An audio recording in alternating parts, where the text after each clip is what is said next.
안녕하세요. 문풀 강 선생입니다. 어제에 이어서 오늘도 데이터 관련 이야기를 좀 해볼 텐데요. 뭐 필기 데이터 분석에 대한 이야기를 하고 재생을 해서 보여드리고 하니까 관심은 많이들 보여주시는 것 같은데 댓글은 하나도 없는 걸 보니까 좀 어렵다 생각하시는 것 같아요. 그래서 더 어려운 이야기를 가지고 왔습니다. 오늘은.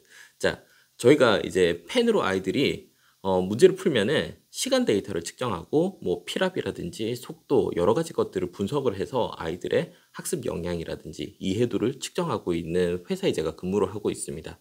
그래서 주로 지금 저희가 데이터를 수집하는 곳은 미국이고요. 미국 교육청단으로 이제 뭐 5만, 10만, 20만 학생들을 대상으로 펜을 보급하고 분석을 해서 어떻게 아이들에게 도움을 좀 더 줄 것인가 이런 사업을 하고 있습니다. 네. 그래서 한국에서도 제가 처음 이 프로그램 개발을 위해서 데이터를 수집했던 곳이 한국이고 지금 그 데이터들을 샘플을 조금 보여드리는 거예요. 아직은 한국에서 저희가 서비스를 시작을 하진 않았고 언젠가는 할 수 있었으면 참 좋겠어요. 한국과 미국은 데이터가 참 다르게 나오고 또 한국 학생들을 많이 도와주고 싶은 마음이 커서 한국 아이들과 수업을 하다가 좀 더 많은 친구들에게 좀 더 효과적인 도움을 주고 싶다라는 생각에 이 일을 시작하게 된 것이라 한국에서도 꼭 서비스를 할 수 있으면 좋겠는데 아무튼 각설하고 자 설명을 좀 드릴 텐데 오늘 숫자 많이 나올 거고요. 어려울 겁니다.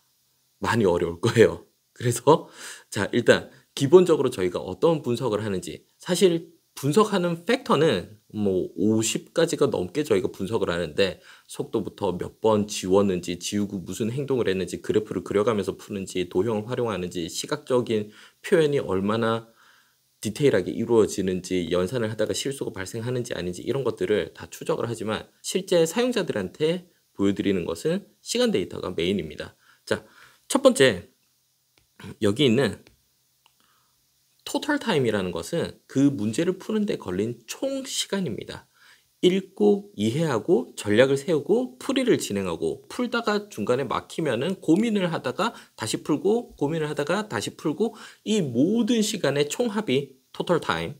두 번째 리딩 타임은 문제를 읽는 데 걸린 시간이에요. 필기가 전혀 발생하지 않고 문제를 읽고 이해하고 전략을 세우는 데 걸린 시간.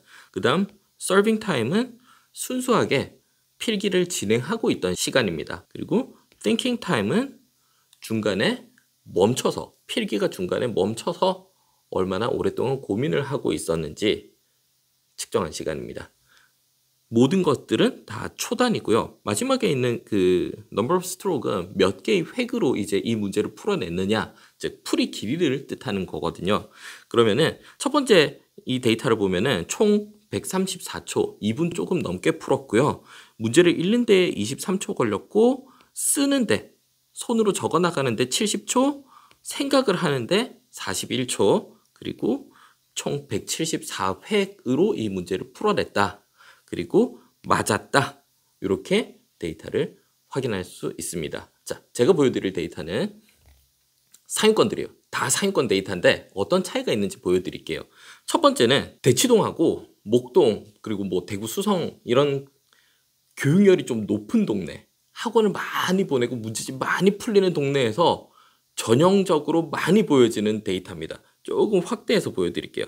이게 어떤 특징이 있냐면은 이 친구들은 문제를 읽자마자 무슨 문제인지 알아요. 그러니까 문제를 읽지 않는다라고 저는 말을 하고 싶은데 제대로 읽지 않는 건데 그냥 보자마자 뭐네 하고 바로 풀이가 들어갑니다. 이거 보세요. 4초, 3초, 3초. 이게 초등 문제가 아니에요. 고등 문제예요. 고등 교과 시험인데 3초 만에 문제 풀이가 시작이 돼요. 아니 3초 만에 글을 다 읽기도 쉽지 않을 것 같은데 처음 도입 뭐야 하고는 풀이가 들어가는데 색깔이 칠해져 있지 않은 거는 상대적으로 짧다는 거예요. 다른 친구들보다 짧다. 생각 거의 안 해요. 뭐? 열심히 풉니다. 풀이 과정도 대체적으로 다 길어요. 즉 전략이나 고민 이런 거는 적고 내가 이 문제 이렇게 푸는 거였어. 빨리 풀어야지. 막 이런 타입. 이거 어떻게 풀어야지? 이거 어떻게 풀어야지? 이거 어떻게 푸는 거야? 어떻게 푸는 거야? 자, 이런 친구들의 공통적인 특징은 난이도가 높아지면은 시험 자체의 난이도가 높아지면은 시간이 부족해서 다 풀지를 못합니다. 유형별 연습만 많이 돼 있다 보니까 그 유형을 벗어난 문제가 나오는, 즉 난이도가 높은 문제가 섞여 있으면은 그 문제를 해결하지 못하고 그 문제에 매달리다가 결국에는 그 뒤에 있는 문제들을 놓친다든지 아니면은 난이도 높은 문제들을 모두 다 못 푼다든지 이런 현상이 발생해요. 다른, 역시나 같은 상위권이지만 조금 다른 데이터를 하나 보여드릴게요. 자, 차이가 조금 보이세요? 색깔이 칠해지면 시간을 많이 쓰고 있다라고 판단하시면 됩니다. 수치가 높다라는 뜻이에요. 이 친구는 세로로 이런 식으로 보였다면 옆에 있는 친구는 특정 문항에서만 시간을 좀 더 많이 쓰고 있죠. 내가 이 문제는 확실히 안다, 아니다, 조금 고민되는데 메타인지가 되는 거예요. 자, 여기에 보면은 요 문제 같은 경우에는 토탈 타임이 굉장히 깁니다. 1600초예요. 거의 20분 넘게, 네, 30분 가까이 이 문제를, 다른 문제는 진짜 순식간에 다 풀어놓고 이 문제만 계속 들여다보고 있었던 거예요. 그런데 사실 풀이를 봤을 때는 이게 막 그렇게 되게 복잡해 보이거나 고민을 많이 한 흔적이 안 보이더라고요. 그래가지고 시험이 끝나고 제가 물어봤어요. 왜 이렇게 오랫동안 시간 쓰고 고민하고 있었어? 시험 다 끝나고 너 이 문제만 쳐다본 것 같은데? 그러니까 맞대요. 그런데 그냥 자기가 다른 식의 풀이를 해봤는데 검사를 할 때 이렇게 풀면 풀어지지 않을까 하고 시도를 해봤는데 답이 다르게 나오더래요. 그래서 확실한 답은 찾았는데 이게 왜 안 될까? 이 방식으로는 왜 정답이 안 나오지를 고민을 하고 있었다는 거예요. 시험 시간 내내 이 문제에만. 다른 문제는 사실 이 친구는 이 시험에서는 검사를 안 했어요. 그냥 다 맞다고 확신을 한 거죠. 아, 이 문제는 내가 100% 맞았어. 하고는 이 문제, 여기 시간을 되게 많이 쓴 문제로 돌아와가지고 한참 동안 고민을 하고 있었던 데이터입니다. 자, 그럼 또 비슷한 상위권 데이터 하나 더 보여드릴게요. 둘 다 최상위권 학생이에요. 정말 시험 치면은 시험 난이도에 상관없이 항상 점수가 잘 나오는, 많이 틀려봐야 한두 개 정도 틀리는 친구들인데 상위권이라고 해서 모든 문제가 다 쉬운 것도 아니고요. 고민을 합니다. 그런데 상위권일수록 고민하는 포인트가 조금씩 달라요. 즉, 이 친구는 여기서 고민했고 이 친구는 요 문제를 고민했고 역시나 비슷한 구간이지만 고민의 포인트가 조금씩 다르죠. 그래서 만점을 받았다고 해도 상위권 친구들한테는 피드백을 조금 다르게 해줘야 돼요. 대부분 학원에서 이제 수업하면은 점수 잘 나오고 만점 받으면은 잘했다 하고 그냥 넘어가거든요. 사실은 이 친구들도 고민하는 포인트가 있는데 그래서 초중등 과정에서 선행하면서 잘하고 있어요 하다가 막상 고등 올라가거나 아니면은 고등 심화 가가지고 점수가 하락하기 시작하거나 잘 못 따라가는 친구들, 구멍이 나고 있는데 찾지 않고 그냥 덮고 넘어가고 있어서 그런 거예요. 이런 것들 다 찾아가지고 보완을 좀 해줄 필요가 있습니다. 상위권이라도 구멍은 항상 있어요.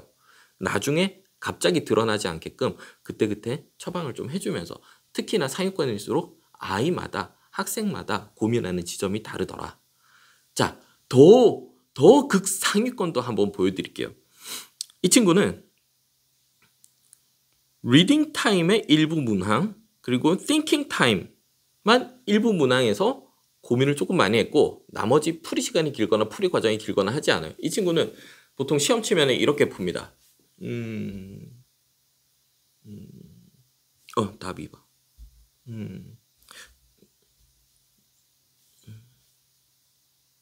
5번. 이런 식으로 거의 풀이가 나오지 않고, 그리고 간혹가다가 기발한 풀이를 보여주기도 하는데 요 시험은 조금 귀찮았던 것 같아요. 대체적으로 풀이 과정이 짧은 게 뭐 다른 시도도 하지 않고 선생님 이 시험 너무 쉬운데요? 이런 느낌으로 풀어낸 정말 최상위 포식자죠. 시험 난이도와 상관없이 항상 100점 나오는 친구들. 그냥 뭐 어떻게 출제를 하든 난이도가 뭐 극악으로 나오든 그냥 100점 100점, 시간은 조금 더 쓰긴 하겠죠. 그런데 항상 100점이 나오는 친구들은 이런 데이터가 보입니다. 사실은 이런 데이터가 표준적인 최상위권 학생이에요. 이런 최상위 포식자는 극히 드물어요. 이건 미친 수준의 이해도를 가지고 있는 거예요. 그냥 일반적으로 상위권은 고민하면서 풀고요. 가장 큰 특징, 자, 메타인지가 된다는 거예요. 나중에 오답이 있는 데이터들도 한번 보여드리면 좋을 것 같은데 이 친구들은 자기가 틀리는 문제에 확실히 시간 많이 씁니다. 애매하게 1등급의 턱걸이 한 애들이나 2등급, 3등급에 있는 친구들은 자기가 뭘 틀리고 뭘 맞췄는지 몰라요. 시험 중에는 몰라서 그냥 실수를 했거나 풀지 못할 문제에도 의미 없이 시간을 많이 쓴다거나 실수하고도 그냥 넘어가거나 이런 데이터들이 보여요. 그런데 상위권, 확실히 안정적인 1등급 애들은 최소한 내가 모르는 문제에는 확실히 고민도 많이 하고요. 시간도 많이 씁니다. 모르는 문제를 내가 알고 있다는 데이터가 확실히 시간으로 드러나요.